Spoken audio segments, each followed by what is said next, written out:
Ես ուզում եմ, ես մայրն եմ Միքայելի ու Դավիթի, իմ անունը Գայանե է, ես մասնագիտության բժիշկ եմ, ուզում եմ ուղղակի մի բան խնդրեմ, այս թուրիմացությունը, որ իմ երեխեքի հետ եղել է, ես չգիտեմ, իմ երեխեքը ամեն կիրակի պատարագի են մասնակցում, իմ երեխեքը կարմիր դիպլոմով ավարտել են միջնակարգը, հիմա դպրոցում են ավագ սովորում, պարապում են, որպեսզի բու ընդունվեն, 4 տարեկանից ես առողջության հետ կապված, որպես մասնագիտության բժիշկ ես հոգ եմ տանում, տարբեր խնդիրներ ունեն, ես խնդրում եմ ուղղակի անաչառ քննություն արվի, բայց ինձ որպես մայր հնարավորություն տրվի, ես երեխուս տանը, գոնե առողջությունը, կյանքը, ես չվտանգվի հանկարծ, քննության խնդրում եմ ուղղակի, ես էդ եմ խնդրում, ես բաց նամակ եմ բան արել, հրապարակել իմ կողմից, հենց ես եմ խնդրել, խնդրում եմ տվեք ինձ հնարավորություն որպես մայր, ես իմ երեխային տանը, իմ հսկողության տակ, որպես մասնագիտության բժիշկ, տիրություն անեմ մինչև դատարանը իր քննությունը կատարի, ամեն ինչ ըստ օրենքի լինի, են միշտ տղաս էլ ես կասկածում եմ, որ թոքաբորվա, հիմա ես ստեղ եմ, պետքա հələ հասկանամ Դավիթը որոշումը, պետքա 12-ին բան անեն, կայացնեն, նոր հասկանամ, որ մեկին հասնեմ, մի հատ հետազոտություն անեմ Միքայելին, բուժեմ, բան եւ այլն, չգիտեմ, խառնված եմ, կներեք, ես չեմ կարողանում խոսել հանրայնորեն, ուղղակի խնդրանքս էդ էր, այդքան բան։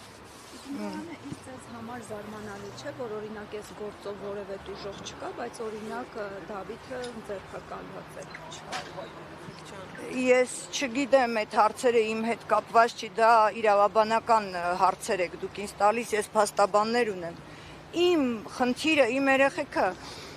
զույգ տղաներ են, ես իրանց ունեցել եմ 33 տարեկանում։ Իմ երեխեքին ես շատ դժվարությամբ չարչարվելով պահել ենք, մեծացրել ենք, իմ երեխեքը կիրթ, դաստիարակված, ես կարող եմ մի քիչ համեստ չհնչի, բայց ես ուզում եմ, որ մարդիկ իմանան, էլի ովքեր ճանաչում են իմ տղաներին, իրանք հաստատ իրենց ոնց ճանաչում են, դա կասեն, կուլտուրական կիրթ երեխեք են, իրանք ամեն կիրակի պատարագի են մասնակցում, տուն, դպրոց, պարապել, եկեղեցում պատարագի, всё. Տիկին Գայան, ես բժիշկների կարծիքը կա,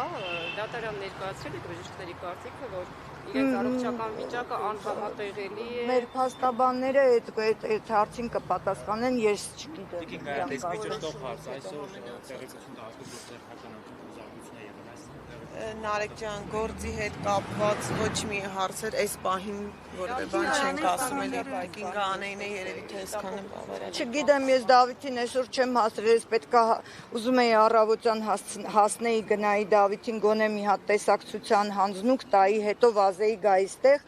բայց ես ինչքան երեք որովհետև չեմ հասցրել, մենք արդեն մտնում էի տեսակցության, հազիվ հանձնուկը հասցրեցինք, հետո պարզվեց, որ տղայիս բերում են արդեն բան,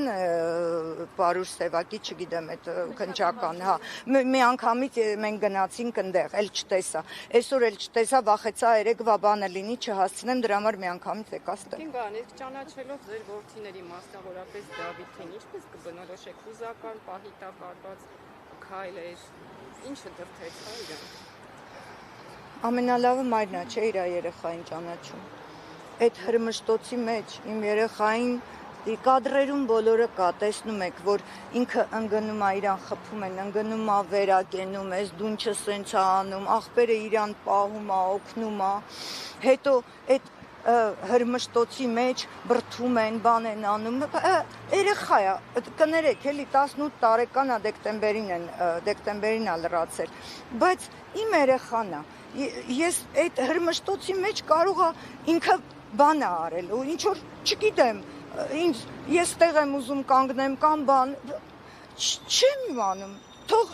անաչառ քննություն լինի, Այդ բոլոր վիդեոները բոլոր տեղերում կա։ Բոլոր։ Տիկին Գայանեից ձեր տղաները քաղաքական ինչ-որ հայացքներ Աբսոլյուտնը ոչ մենք ծնողները, ոչ իմ տղաները,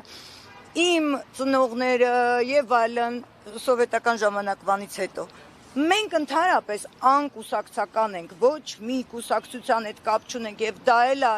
ինձ համար տանջանք, որ ինչի են մեզ այդ պիտակը կպցնում, այն քաղաքական աբսոլյուտնը չկա տենց բան։ Առավոտյան ժամը 7-ին երբ եկան ձեր տուն դուք պատրաստ եք դրանց։ Ես այդ հարցերին իմ փաստաբաններին խնդրում եմ